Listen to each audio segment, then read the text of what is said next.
Hello everyone, and welcome to tonight's Friday with Irina show. I hope that everybody has had a very nice week. Tonight I want to talk about AlphaZero, which is an artificial intelligence chess program.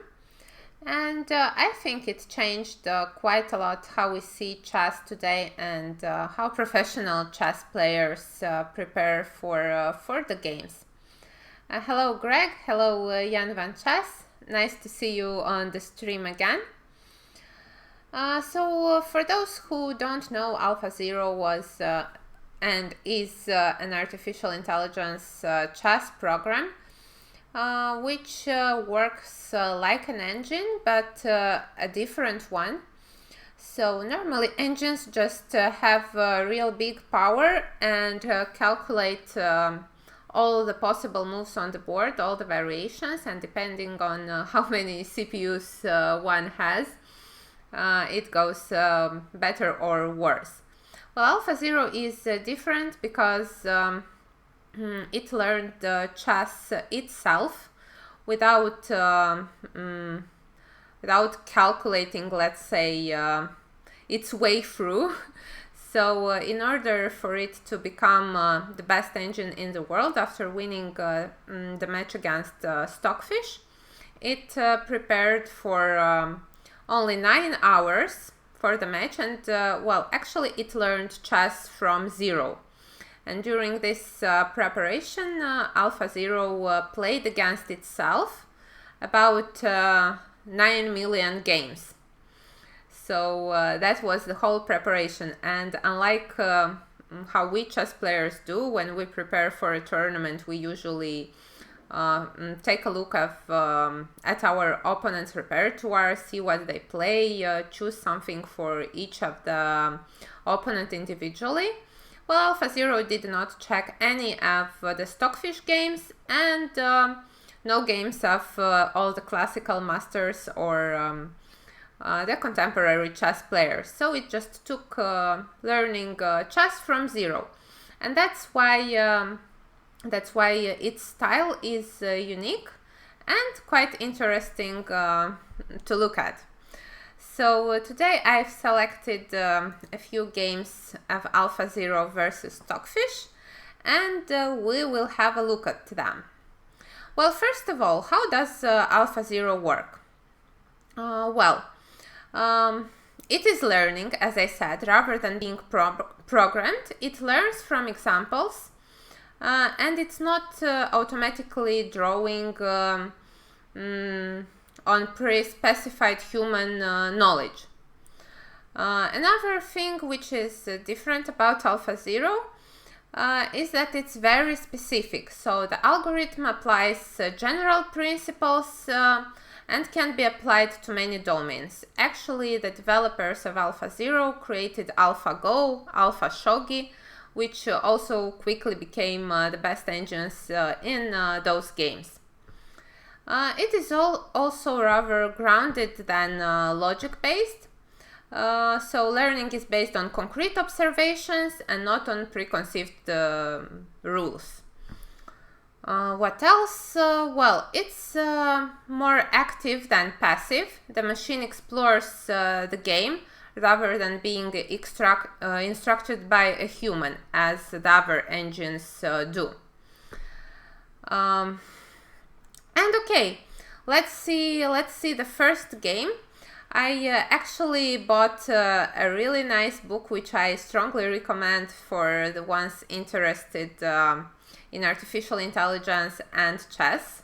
Hello Sketos Attack. It's a book called Game Changer by Matthew Sadler and Natasha Regan, and I think it won the Best Book Prize.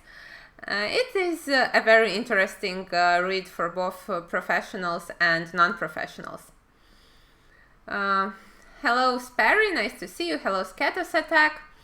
Let's see what you are writing in the chat. AlphaZero should have a connected to yeah, indeed. It's well, actually AlphaZero is the much stronger version, so Lila is the version which all of us can use. It's also an artificial intelligence engine, but not such a strong one. Alright, so let's get to the first game I want to look at tonight. AlphaZero was white and Stockfish 8 was black. So it was, it all started with a Queen's Indian setup, b6, g3, bishop b7, bishop g2, and later it transposed to a sort of a Catalan. Bishop g2, bishop e7, quite a fashionable variation here. Knight c3, c6. Well, black's plan is to play d5 and then to try to slowly equalize. If white takes on d5, then c takes d5, and it's an almost symmetrical position. So bishop f4, short castle, and now white, AlphaZero took the chance to play e4 because Stockfish did not play d5 immediately. Ah, I see, Sperry, you did a speech on how chess engines work in school or university. Oh, nice to see then, an expert among us tonight. I think Jan van Chas, the only version for home available now is the Lila one. It's not Layla, it's Lila. So, yeah. Scatus Attack is saying that he took a crazy decision these days, switching from e4 to d4. Then I guess a little AlphaZero insights can help you. Alright, now d5 followed, e5, knight e4. Usually when black is able to get its knight to e4 rather than on d7, then it's considered that the position is good. But let's see how the game developed.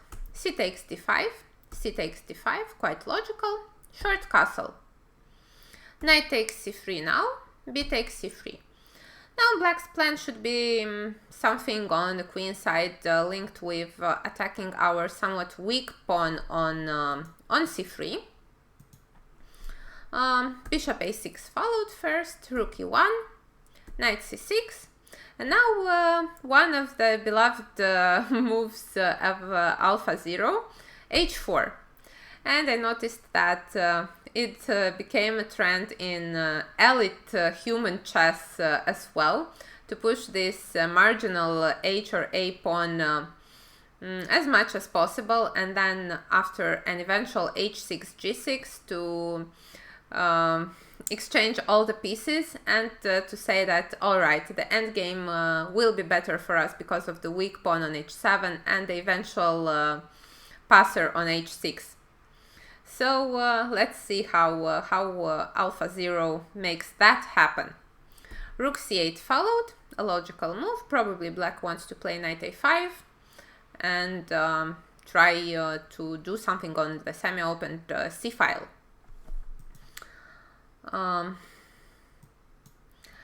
Rook e3 now, rook c7, knight g5.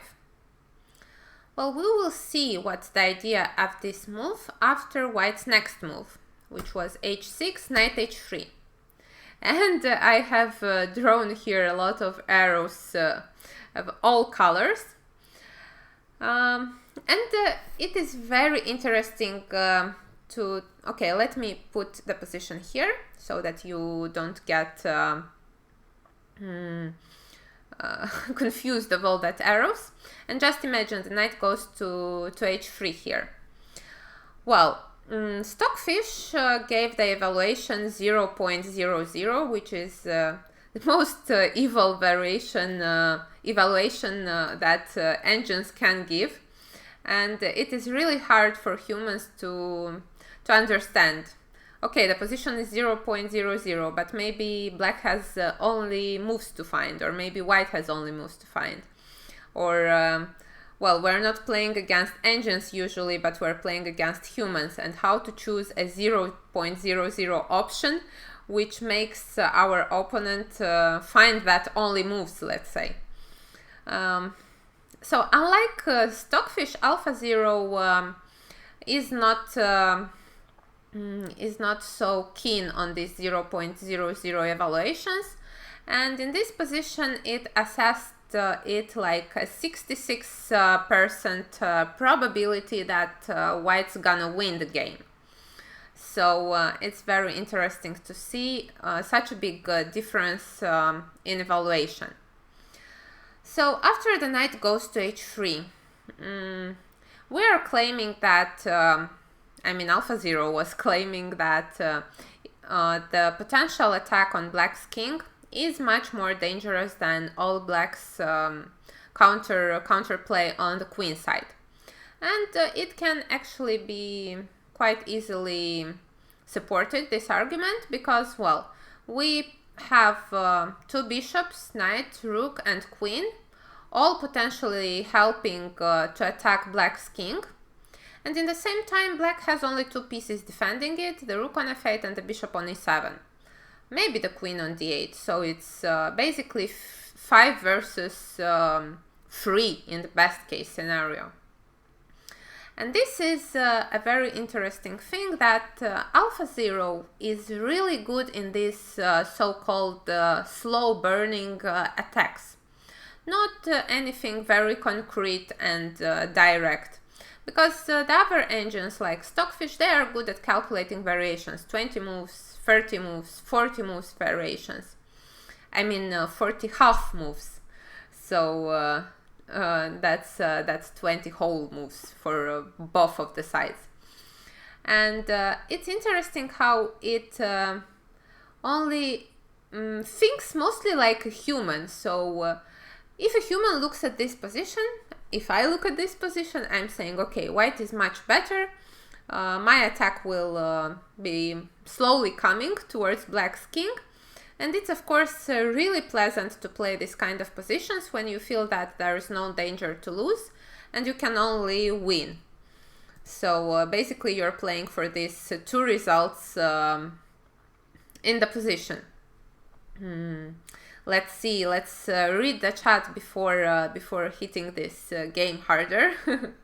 I saw once a speech from Ivan Šarić about Bent Larsen. He also played h4 and a4 in many games. Indeed, maybe he was the pioneer of this concept. Yeah, it's like, indeed, Greg, it's like a King's Indian attack. And very well spotted that this is exactly like a King's Indian attack setup. But maybe even improved, I would say. It is also possible to get this kind of positions from French, so that's another possibility. All right, so now let me show you all those arrows, which basically highlight everything that I said before. That white has 5 pieces versus 2 on the king side. And in the same time, this closed center, the pawns d4, e5, e6, d5, secure the center very well, and each opponent can play on the preferred side. So in our case, white on the king side and black on the queen side. Okay, let's see how AlphaZero developed its attack. King h7. Rook f3 followed now. Well, apparently it looks like a strange move, but it has its purpose, and we will see it shortly. Knight a5, black starts doing something on the queen side, queen c2 check, king g8, rook e1, bringing the last piece on the king side. And here, apparently Stockfish was still evaluating the position with 0.00, and it just shuffled the pieces back and forth.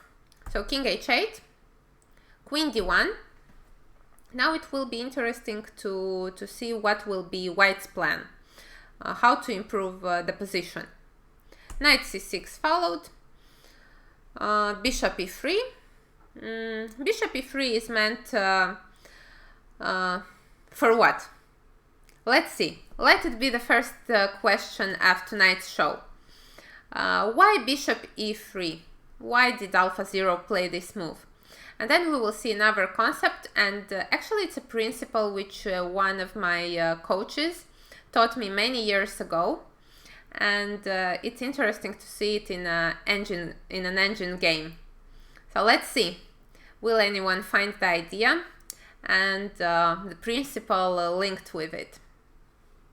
Hello, AAA. Stockfish is indeed crazy with that 0.00 evaluations. Sperry, I'm not doing any computer programming, but I was quite good at it in school. Maybe that was a better profession option, but who knows now. To avoid a tempo loss with g5. No, black is never gonna play g5, even if it might win a piece, because it will open black's king too much. So g5, I don't think it was really a threat. That's not the reason. There is another reason behind this mysterious bishop e3 move. To play knight a4, knight h5. Very well spotted, Jan van Chas. That was indeed the plan. And it frees the f4 square for the knight.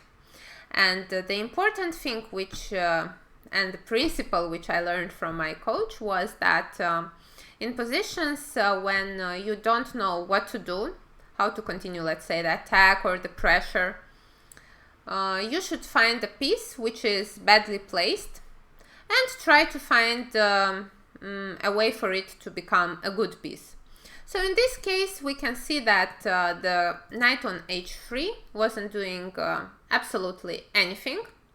So it made sense for it to try to find another square for it, yeah. And that's why AlphaZero actually played bishop e3. And that's the interesting thing about AlphaZero, that you can humanly explain all its moves. Unlike the moves of all the other very concrete calculation-based engines. No wine tonight, Bogdanescu. The wine night is on Tuesday, and I unfortunately missed last Tuesday's stream because of the last women's qualifier tournament, but I will find a way to make up for it. Alright, so after bishop e3, bishop c4 followed. Now queen d2, first defending the pawn on a2. King h7, knight f4, of course. The knight is very happy to go to h5 now. And it will increase even more the pressure on black's king, and probably some sacrifice with knight takes g7 and then bishop takes h6 will already be a threat. Thank you for following the guy downstairs. I'm curious, are you really downstairs or not? That would be funny. Alright, queen e8 now. g4. Well, now white combines the idea of playing knight h5 with the one of playing g5, or maybe rook h3 first and then g5. Black, of course, cannot take the pawn on h4 because it would open up the h-file, and black's king will be in very big trouble afterwards. So Stockfish came up with the move rook h8 here, getting ready for the moment when white will play g5, and then maybe it will want to take on g5, open the h-file for black, and okay, that's likely that black in that case might not be worse. And here white finishes its maneuver with knight h5, and after it, it's interesting to see that AlphaZero's evaluation of this position is 85% of winning chances for white. I think at this point Stockfish already said like 0.27 for white, so it was still quite optimistic with its chances to hold the position, but let's see if it succeeded or not. Well, again, bishop h4 isn't good because of rook h3, and after queen d8 already bishop takes h6 is possible, and g takes doesn't work because of knight f6, and then if bishop f6, queen h6, and then queen h8 mate. So nothing good about taking that pawn on h4, and that's why black played king g8. Now after g5, h takes g5, at least the knight on h5 will be hanging. Rook h3 now, and well, the pawn on h4 is no longer hanging. And now we can also notice that the rook on h8 is very strangely placed, and potentially, when we will get to an endgame, that rook will have very big trouble of getting back to the game. Rook b7 followed now. Stockfish is happily shuffling the pieces once again. Bishop f4, bishop f8, queen d1. Knight e7 followed, probably some knight g6 is the idea, and then maybe bishop e7 back, I don't know. Seems like that's the idea of this move.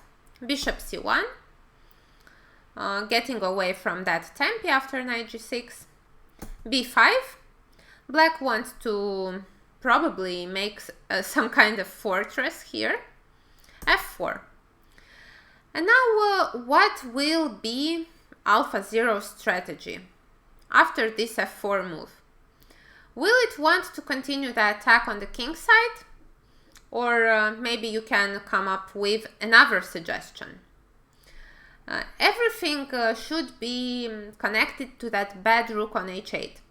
So doesn't matter which strategy you will choose, just have in mind that it has to exploit the bad placement of the rook on h8. So let's see. What suggestions do you have? What plans? It doesn't even need to be like a concrete move after move plan. You can just suggest a global idea, like what would you like to get to next? Which pieces were to be placed, or which pieces to exchange, or things like that. So let's see if anyone will get the AlphaZero's idea. I most certainly didn't think about it when I was checking the game, because that's not the first thing which comes to mind when you see this position.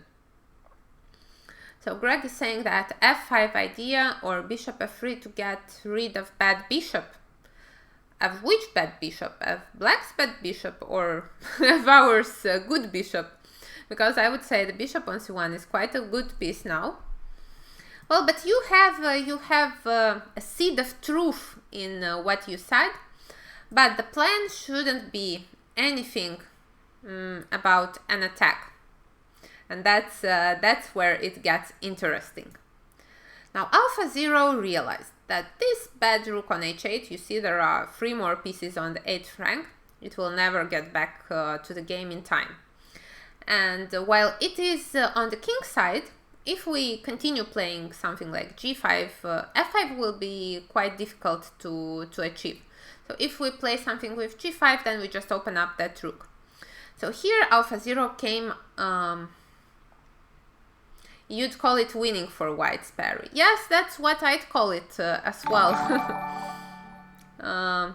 Alright, so AlphaZero thought that it should exchange all the pieces but the rook on h8, and then we'll have an extra rook on the board, basically, because that rook will never be in time to get back to the game.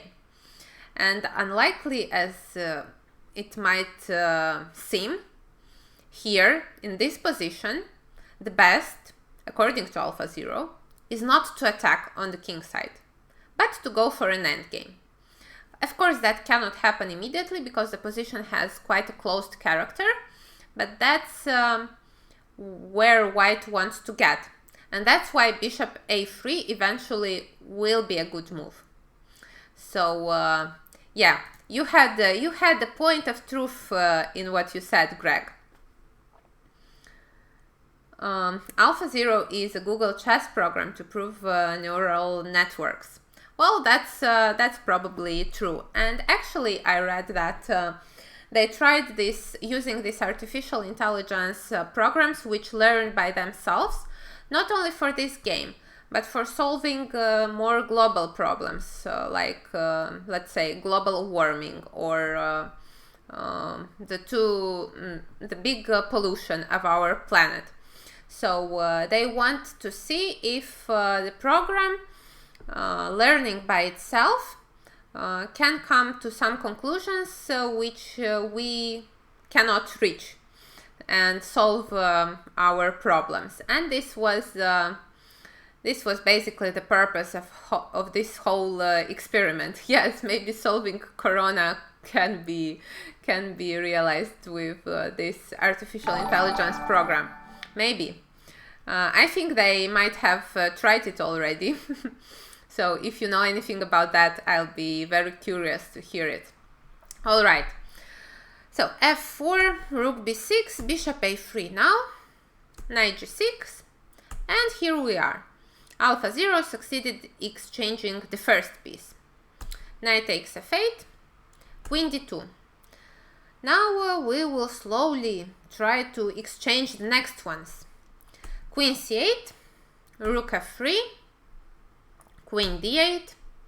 We should defend now the pawn. We don't have time for f5, unfortunately. b4. Well, otherwise, if black wouldn't have played it, then maybe f5 would have been a possibility for us. So b4, c takes b4, rook takes b4. Stockfish is trying to create some counterplay on the queen side, but here f5 anyways. And even though it might look like this is a continuation of our attack, it's not really. Because after queen c7, the attack is over. If we play f6, then there will be g6. If we take on e6, then just knight takes e6. And unfortunately, we cannot place our third piece on the f file, because the bishop from c4 controls the f1 square. So rook d1 now, queen b7, rook d2, queen c7, queen g3. White is preparing to exchange all the pieces, even though it looks like it's trying to attack on the king side. Bishop b5, king h2, bishop d7, queen f2 now, rook b6, and finally here we are ready to exchange some more pieces. Rook c2, rook c6, and here I think that maybe AlphaZero was a little bit sarcastic, and maybe that's how it's even more similar to a human.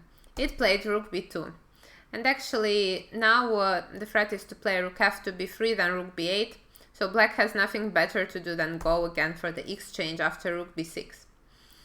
Well, quite funny. It was our goal to exchange that rook, and even if it was, we didn't do it immediately. But first we teased black, showing it that it has nothing better to do than to agree to that exchange.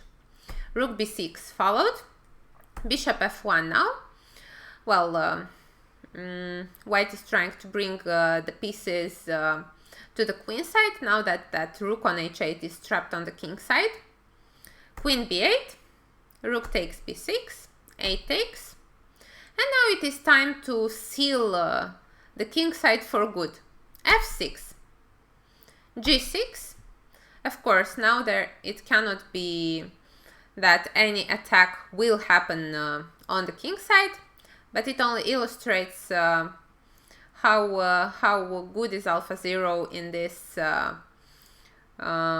making human-like plans. Knight g3, bishop e8 followed. What to do? Black has to do something about that knight on f8, and placing it on h7 doesn't do any help, because the rook from h8 won't get to the game anytime soon. Yeah, so bishop e8. Now queen b2, slowly bringing the pieces to the queen side. As I said, rook b3 is already a threat. Queen d8 followed. Now h5, just in case, to seal the position even more. Knight d7, king g2, well, another sadistic or sarcastical move, I don't know how even to call it. Well, it basically shows black that it has absolutely no hope in this position to bring the pieces back to the game. All right, let's continue the game. G5, Rook C3 now. Well, actually, Rook C3 is a bit of a strange move. I think I would consider something like Bishop B5, then A4, then probably, I don't know, Bishop C6, Rook B3, take on D7, take on B6, and it seems like a very easy way to win the game. But after Rook C3, AlphaZero allowed black this sacrifice on F6, Knight takes F6, E takes, Queen takes. And even though we're a piece up, and the position is objectively won, well, there are still some little efforts, some calculation required, and I think it would be more in style with the game until now to play a more slow approach with Bishop B5, like I said.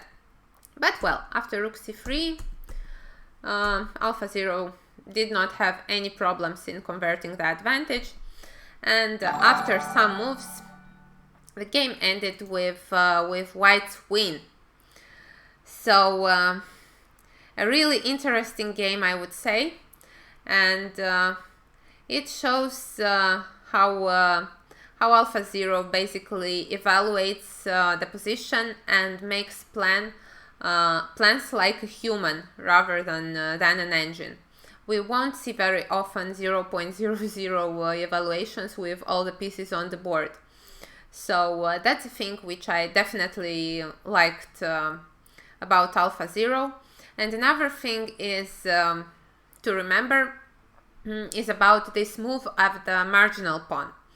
So I saw it by now in many games of the top players. And in some interview of Magnus Carlsen, I also read that his style was changed after looking through AlphaZero's games against Stockfish, because they played a match, I think like, I don't know, maybe 100 games, but I think not all of them are published. But anyway,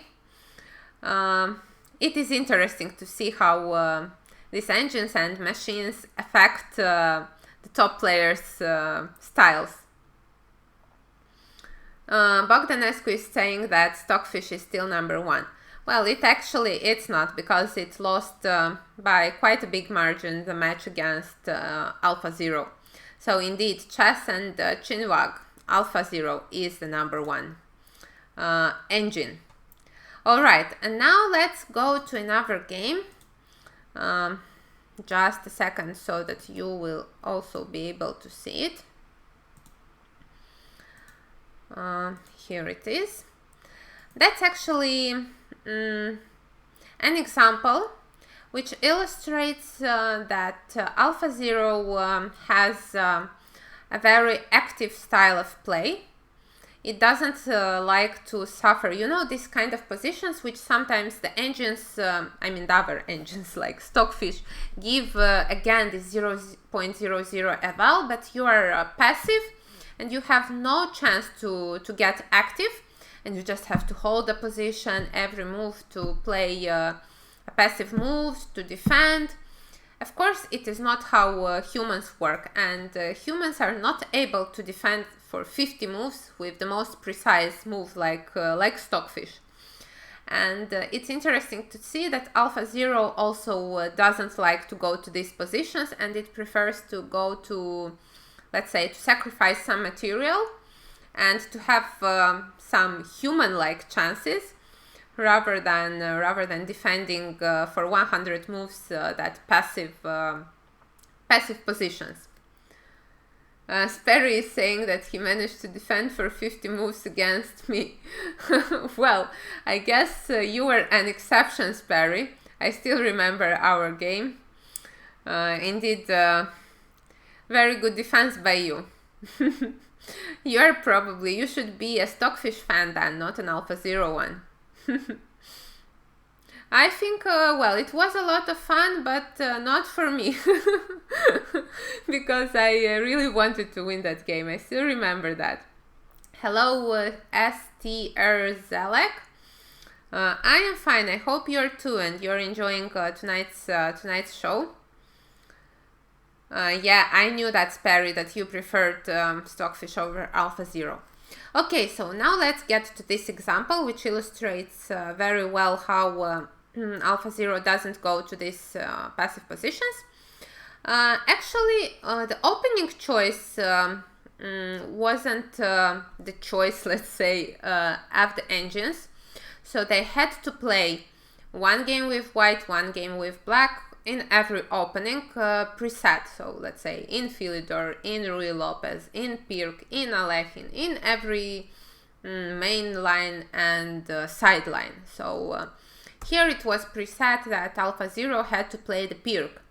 And let's see how it developed. D4, knight f6, knight c3, g6. And here it was interesting for me to see that Stockfish chose f4, the 3 pawns variation, which in my opinion is also one of the most interesting ones, and the one which poses the most problems for black. So it was nice to see that the engine validates my feelings about these positions as well. Bishop g7 followed, knight f3, short castle, all main theory so far, bishop d3, knight a6 now. Well, this move is also quite common. Black either wants to play knight b4 or most probably c5. Then take with the knight, or if d5 then knight c7. That's actually what almost might have happened in the game. So, short castle followed now, c5, all logical, d5. And now AlphaZero came up with a novelty in this position, even though it was played many times by many grandmasters. None of them, and not even non-professional chess players, no one came up with this move which AlphaZero made. And now let's see, will any of you find this move? I'm curious. Bear in mind what I said about the active play, and try to find it. Let me read the chat while you're doing it. So Alexander Grishuk once said, this is idea by AlphaZero because Stockfish is just stupid. Well, nice remark. Alexander Grishuk is quite famous for his interesting remarks indeed. Sperry needs to explain my reasoning. I feel that I can take care of the human advantage of chess myself, so the assistance I'd like would be the pure calculus. Okay, that I can understand, but you cannot take Stockfish in your pocket. Actually, one can, but it's called cheating, so you cannot do this during a game. But you can take the conclusions and the ideas made after analyzing with AlphaZero or Lila, let's say. So it's easier to remember ideas than pure variations, I would say. B5 is very active. Yeah, it is active, but it is not the move. H5. Well, H5 would be a move which AlphaZero probably would consider, but here it doesn't make much sense because that's the flank where we are worse. So not H5. And I see that Zelek, sorry, quite a difficult nickname, got it right. It is C4, very well, C4 indeed. No knight b4, chess, coffee, cigarettes. No, that's not the move. It's too much of a common choice, so AlphaZero was more original. Not e6, not knight c7, c4.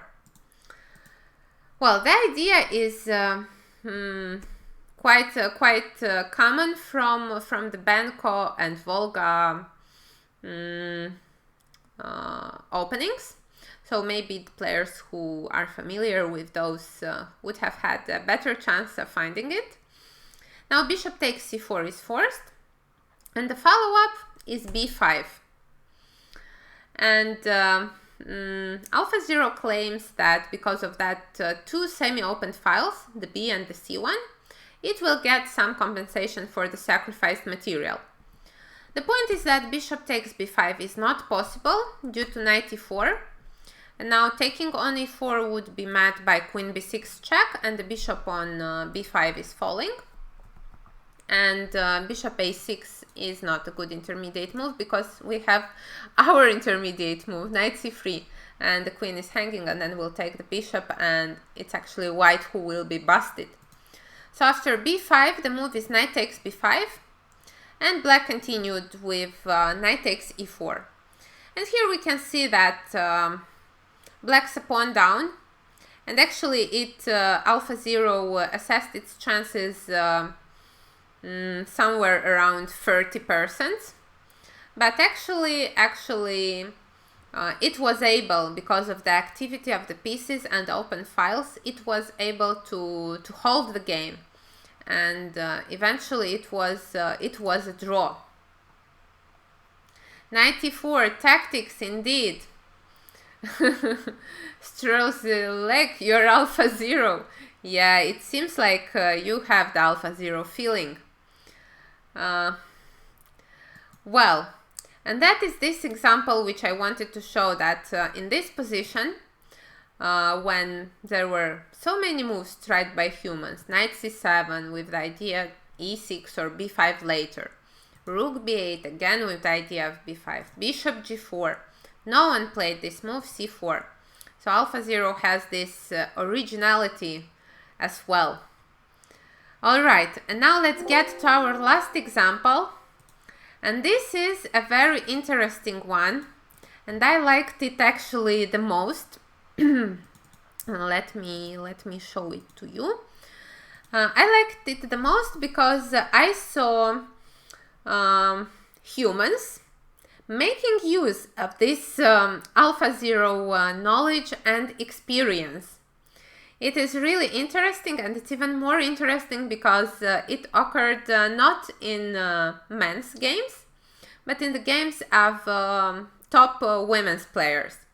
So it made me realize that the top players among women are also familiar with this AlphaZero's techniques and ideas.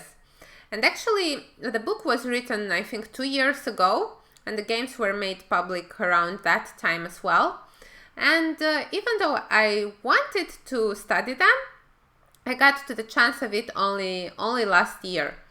And I actually became a victim of an AlphaZero novelty at some point. So I realized that I need to study this style of AlphaZero. And now let's see the game. So Strzelek is saying that his name is Peter, and it is indeed much easier to pronounce. Okay, so that's what I'll be using. We've all been victims of novelties. Doesn't feel good indeed, especially when your opponent plays it with 1:35 on the clock and you get to half hour and you realize that the variation which you played the whole life is simply bad. Yeah, not the best feeling in the world. And now let's see how one of the top players among women, actually an ex-world champion, became the victim of the AlphaZero's of one of AlphaZero's ideas. Alright, so the game is started like this. d4, knight f6, c4, e6, knight f3, b6. Again, this Queen's Indian setup, g3, bishop b7, bishop g2, and this time Stockfish did not deliver a check on b4, but it played bishop e7, knight c3, getting to all this old theory, one which I actually also play with the black pieces, and it's one of my favorite weapons. So I will have to take this idea into account as well. Short castle, knight e4, all mainstream until now. Here white has a choice. White can play queen c2, bishop d2, there are various moves.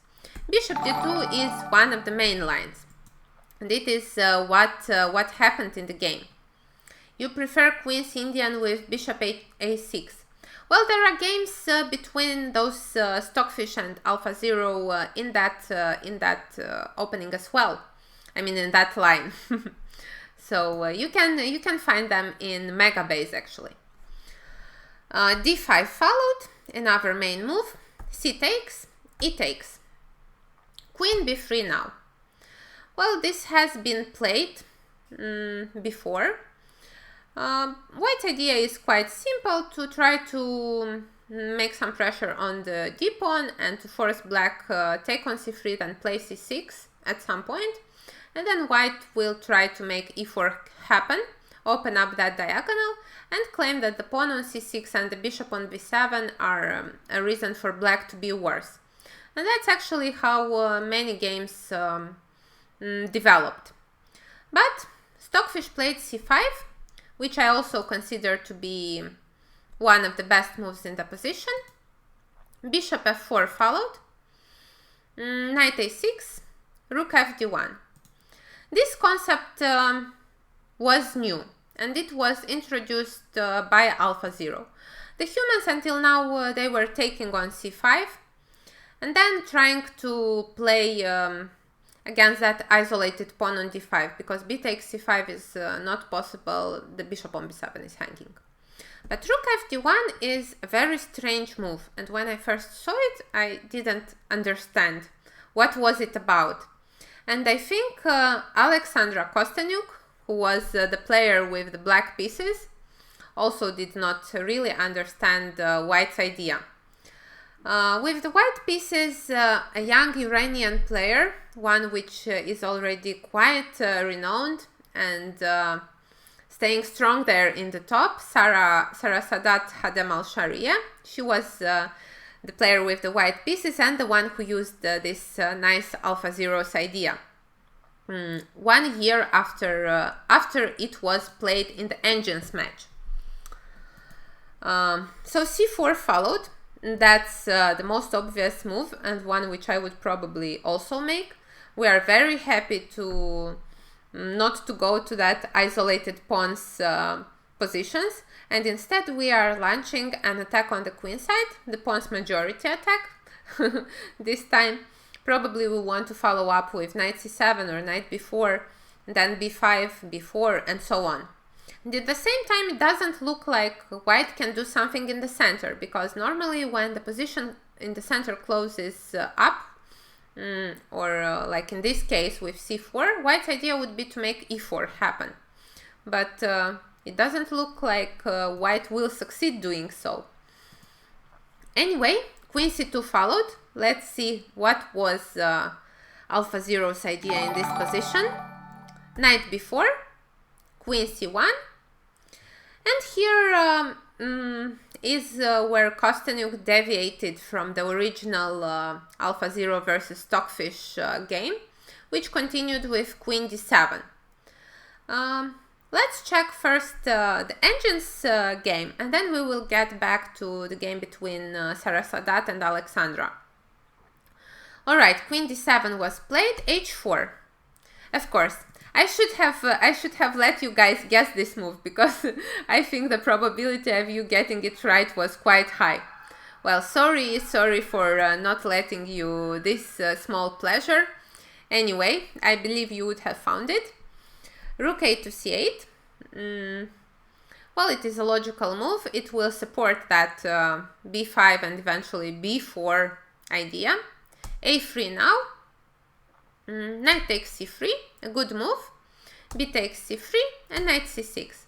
Because if we would have played knight c6 immediately, probably knight takes c4 would have been an issue. So knight c6 now, queen b1. White is getting ready to play e4, and black tries to not allow it by playing rook c to e8. Rook e1, knight a5. Taking the e4 square under control one more time. Knight g5 followed now. A mate on h7 might be an unpleasant threat. So black played f5, happily, I would say. I mean, Stockfish played it happily. I don't know if it can be happy, but if it could, then it definitely would be. Alright, so f5. Now e4 gets even farther away, and it seems like black is doing really fine. If I would see this position on the board, I would definitely think that I'm doing great with the black pieces. But it's unfortunately not the case. Knight f3 followed, bishop f6, controlling the e5 square, rook a2. The rook doesn't have anything to do on a1, and eventually it would have to go on a2 anyway after some knight b3, let's say. h6, a4, making that b5 black's plan a bit more difficult to achieve. Queen e6. Now, it will be the moment of truth to see if you guys learned from the previous examples what to do in this kind of positions. When it's unclear how to continue. It seems like e4 is no longer an option. On the queen side, it's obvious that it's not us who has to play. In the center, as I said, it's not so clear what to do. On the king side, again, not clear what to do. You should come up with a plan. And you have all the hints and all the clues to find it. But it's a really original one. So I'm very curious if anyone will be able to come up with it. Let's see. I will give you a little bit more time, because it's not an easy one to be spotted. So come up with a plan for white. And actually, when you will see it, you will know that it's the good one.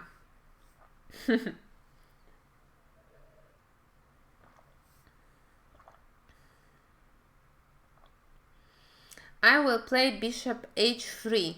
It is a funny move.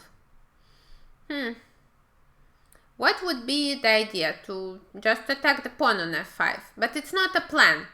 So please don't suggest moves. Suggest plans. Because that's what this position is about. Ouch. Sorry for that. It's getting more and more difficult to spend so much time on the chair. So I have to move a bit. Alright.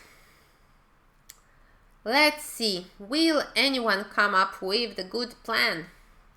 I'm really curious about that.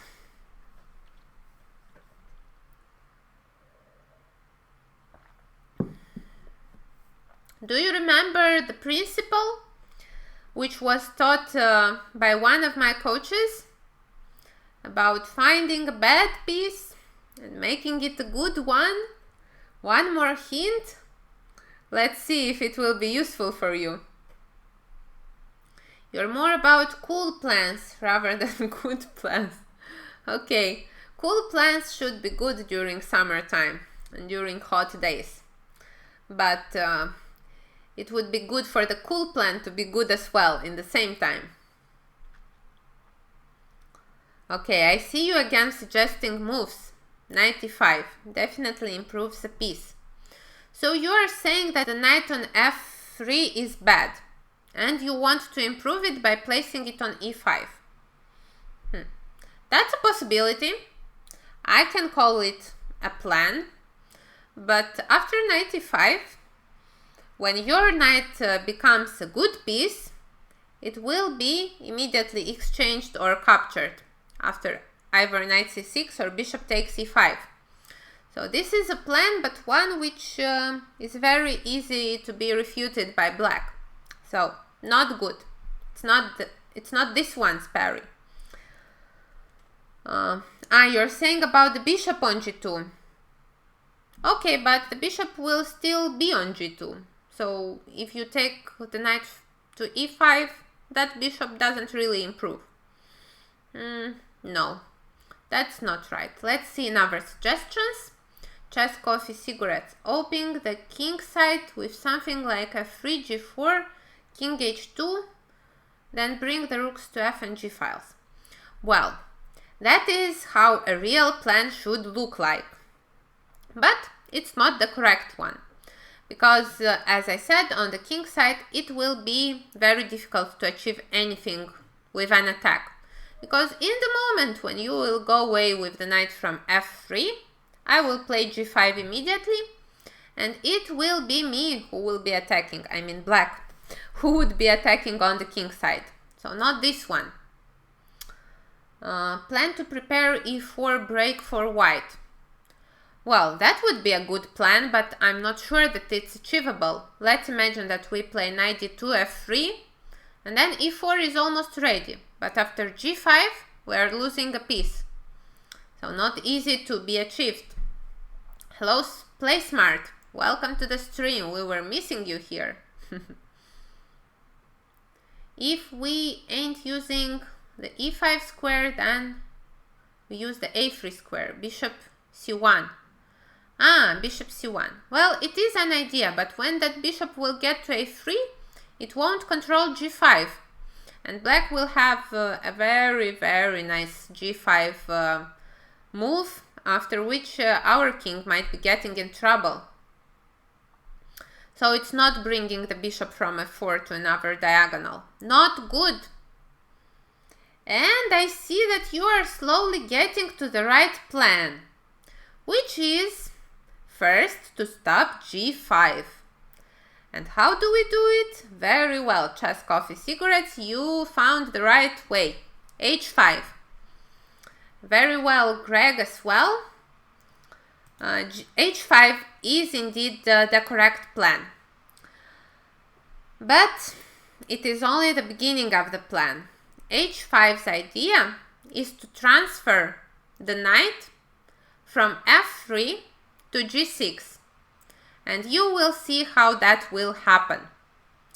That's how we combine prophylaxis, which is not allowing black to play g5, and in the same time improving our the position of our knight from f3, which is not really doing too much there, on a really nice outpost on g6. Hello, past pawn, welcome to the stream. So this whole plan AlphaZero started with playing king h2, and you will see why this move is important. Because if we play h5 immediately, the problem is that black plays queen f7 and the pawn on h5 is falling. So we need to have a possibility of defending this pawn after we play h5. That's why we start with king h2, and the follow-up is probably what you already guessed, rook h1. I think a human could never think of this plan. I don't know. Maybe Magnus could have, but maybe only after getting familiar with the style of AlphaZero's. So I don't know if anyone else could have come up with this plan. So rook h1. Now we are ready to play h5, because after queen f7 we can play king g1. And actually you see that it looks also like the second game, when that black rook on h8 got buried there. But here it won't be the case. Knight c6 followed, h5 now. Now after queen f7, of course, we have king g1, and our pawn on h5 is fine. And we will get to the second part of our plan, which is improving the position of the knight from f3 to g6. Let's see how white will achieve it. King h8. The problems with knight h4 or knight e5, well, anyway, it's not possible right away. But even if it would be, the problem is that black will always be able to give that bishop for the knight. And the knight won't be getting to g6. So we need to find another route for this knight to get there. Let's see. It's quite an easy one. But let's see if you're paying attention and you find the route for the knight to get to g6, but without being captured. Chess Coffee Cigarette says that he was close with king h2 and rook f&g. Well, no, you weren't so close actually, because h5 is a really important move. We are not preparing an attack on the king side, we are rather fixing the structure on the king side so that black won't have an attack there. So that's where you got it a little bit wrong. That plan only works because black can't open the center with pawn breaks. Indeed, and you see, that's why we don't want to open the position by playing e4 as well.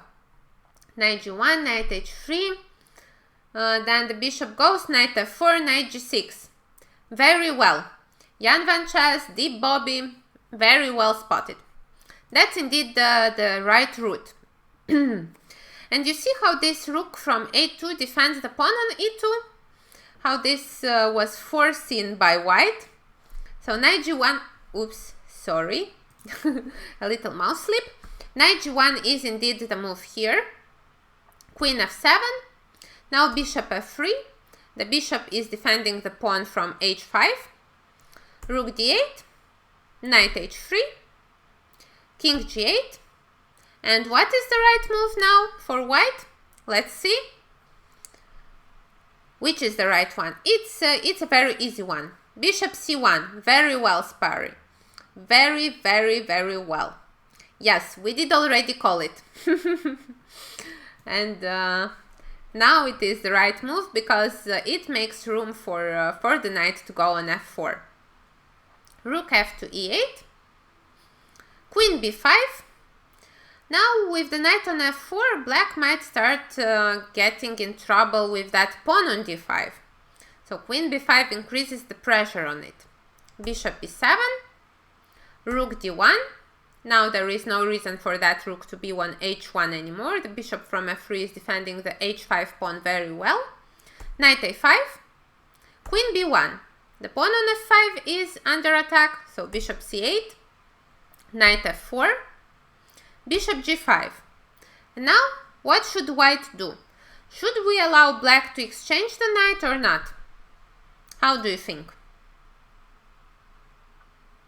Yes, Perry, you can say that you mixed up the move order, but okay, I didn't hear anything about that knight getting to f4 even after playing bishop c1.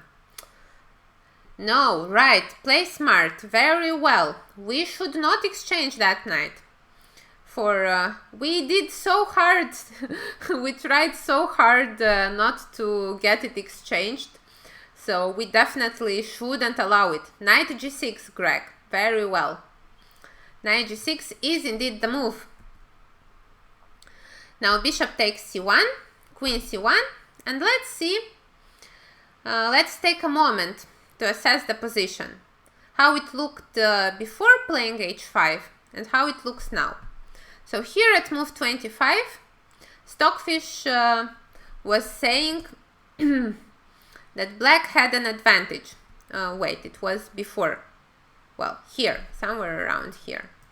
In the beginning, Stockfish was saying an advantage, then if you let it think 0.00, of course. And then it plays its first choices. So Stockfish played the best moves according to itself.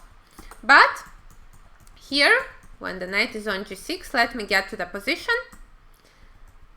It simply got to a much worse position. And now it realized that it's not 0-0, but it's +1. And suddenly, black is in real trouble.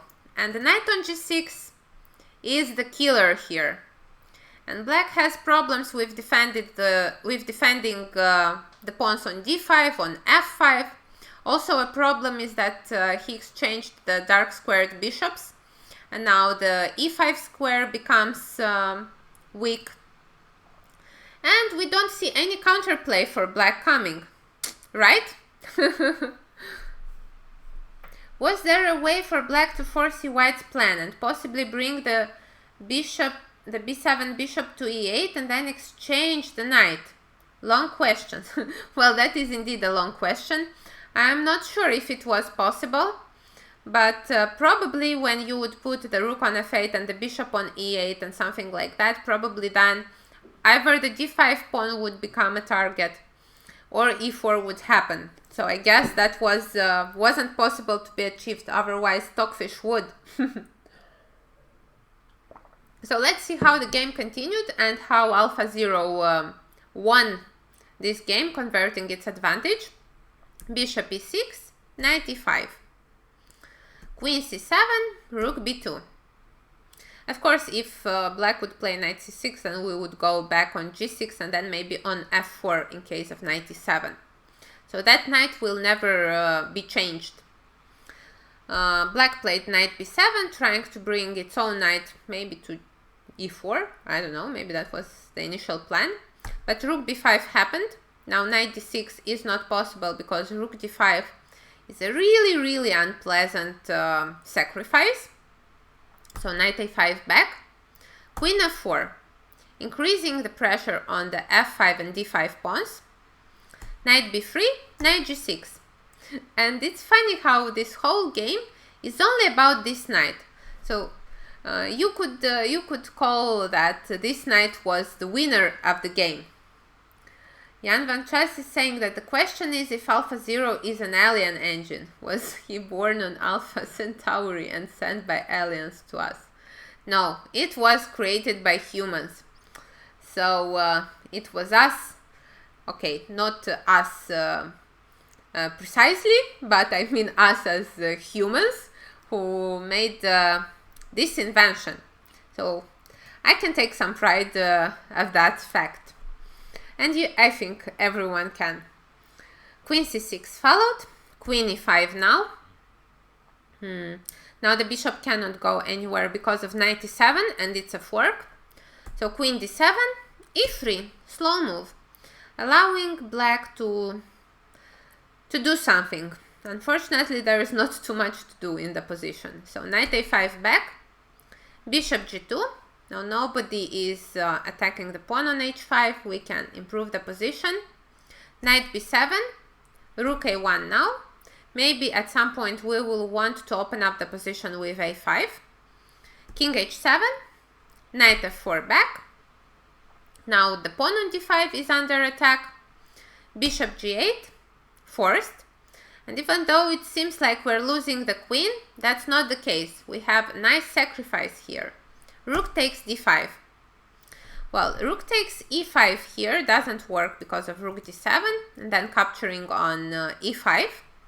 So the only move for black is bishop takes d5 to take that exchange. Now after queen d5, going to the end game won't make a big difference. In the game it was quite the same. We will see it. Knight d6. Bishop h3. Now that queen and the knight are not moving, they have to defend the pawn on f5. So rook e7, knight g6 back. That knight is rerouting again. Now knight d5 is following, and then the pawn on f5 will fall. So black decided to play rook f7, allowing us to take an exchange back. But it's only an appearance. Queen b7, and we don't have time to take on f7 because the queen is hanging. But no props. We wanted to go for the end game. So bishop g2, queen d5, bishop d5. And now because of all that pawns placed on white squares, black is actually lost because one by one all the pawns are gonna fall. So yeah, let's see the game until the end because it is quite elegant, and I especially like how this white knight continues to move around that g6, e5 and f4 squares. So rook c7, defending the pawn on c4. Now king g2, there's no reason to hurry, and black was happy to find this knight e4 move. And if we capture on c4, then he takes on c3, and then we might even get in trouble. But no, that's not what white has prepared here. Bishop takes e4, f takes e4.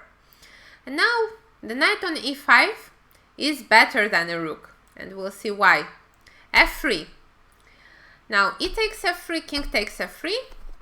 Now white has two free pawns, or two passed pawns, how to call them. They will eventually become queens. So black tried to play rook e7, probably placing a little trap. We cannot take on c4 because then the rook goes back and takes our pawn on c3, and we don't want that to happen. So knight g6. Knight c6 isn't winning an exchange because of a check on the f file with one of the rooks. So knight g6, rook b7, e4, and the pawns are starting their march toward becoming a queen. b5, a takes, rook takes, knight f4 now. Now the knight finds again a better place for it. Rook b3, and what is the move now? The last question of the stream. Let's see. What is the move? The most elegant way to finish it. Simple but beautiful. And I think you should be able to find it. Thank you for following. No Fortnite, please. Rook a7. No. What rook a7? After rook a7, rook c3 check, and then rook takes d4. And we might not be winning it at all. No, that's not the right one. Why do you give away the pawn on c3? e5. No. The beauty of this move is not a direct beauty, not a sacrifice. It's a silent beauty. Let's see. Come on, guys, you should find it. Everything in this game was about the knight. So it should be a knight move. Right, Bogdanescu? Knight e2. Everyone saw it finally. Knight e2 is the move. And now the pawn on c3 is very well defended. And then that pawns from e4 and d4 will become a queen. So, I don't know, it would be interesting. Let me try to highlight all those knight moves in this position. I don't remember how I should be doing it, but let me try. Peace path. Oh, I found it. So, do you see it? I think you don't. But the knight went from g1 to f3, then to g1 again, then to h3, then to f4, then to g6 to e5, to g6 to e5, to g6 again, to f4, and then finally the knight went to e2. But that's not all, guys. It doesn't finish here. So rook a8, rook a8, why doesn't it move? e5 now, a5 d5, a4 d6. Black is hoping that it can do something with the a pawn, but that won't be the case. a3 d7. Now a2 is not possible because we'll just take that pawn and then promote our d pawn to a queen. So king g8, rook d1 now, d8 is a direct threat, rook b to b8 is forced, e6, king f8, and now it is the last question. What is the correct move for white? Let's see. I hope you will get it right from the beginning. So no going wrong. No own style. You disappoint me. Didn't you see the beauty of this game and its connection with knight moves? What should we name this knight? Gareth was an octopus, but this was a very dynamic knight. Greg, right, I'm so happy to see the move. Knight d4. Knight d4 is indeed the best move. The knight goes to a central square. Knight c6 is a threat, and then e7 and d8 will be coming. Jan Van Chess, knight d4. Very, very well. You found it. But Greg, you were the first one. So indeed, the game finishes with white playing knight d4 and Stockfish resigned this position. And here we saw how AlphaZero won a game only by finding the best place for its knight. And that's so beautiful. If I would ever be able to play such a game, I would be immensely proud of myself. I even might quit chess if I played against a game like this. I would be so happy about being able to do it, then that probably there would be nothing more for me in chess. But yeah, that's AlphaZero. That's an artificial intelligence program, and one which actually thinks like a human. So there is still hope for us, and it's very interesting for me to see all those new, somehow it's a very old principle of improving the piece which is placed badly. It's almost like a theme from one of Nimzovich's system books. But you know how everyone now says that, okay, these Nimzovich books are outdated, his strategical and positional principles are too old, they're not correct. And now we see, actually AlphaZero proves that many of them are correct. And if you just stick to that principles, it's a way to play chess. It's it feels much better to play like this than to simply remember those Stockfish 30 moves variations. And that's the chess which I like and love the most. The ones when I can make some nice ideas happen on the board, or when I can invent a new idea rather than just put on the board some novelty which I found with Stockfish at home and win the game by making no contribution by myself at all. The maneuvering on the king side was inspiring. Indeed, it was really interesting, and I also liked it. And you know, guys, I actually got really inspired from watching these games, and I'm thinking that we can make some more episodes of Friday with Irina based on the AlphaZero's way of thinking, because I looked at them once, but checking them again inspires me as much as it did the first time. So it has the same how to say effect, the same effect on me. So I think we'll in the next Friday with Irina shows, we'll see some more ideas which AlphaZero made to come back to life. So thank you everyone for watching. Wait till you play 4-player chess variant. No, that's not my chess. I'm still a professional chess player, and I don't want to get too distracted with all that chess dice or 4 chess games. So I'm just here for classical chess. Let's say hello to my system. Indeed, Bogdanescu, that's the book I meant by Nimzovich, My System. There are actually 3 of them, I think. Indeed, it's basically a revival of the old chess principles. So I hope that you enjoyed tonight's show, guys, and I hope that you'll be looking forward for the next episodes on AlphaZero's way of playing. And see you next Sunday. I mean this Sunday, for the Sunday only Chess Blitz. And if you would like to support the channel and make a donation, you know how to do it. In the About tab, there are many options. It would make me very happy, but it's anyway nice to see so many of you here. And I hope that you found something useful in tonight's stream. Thank you very much and have a nice weekend. See you on Sunday.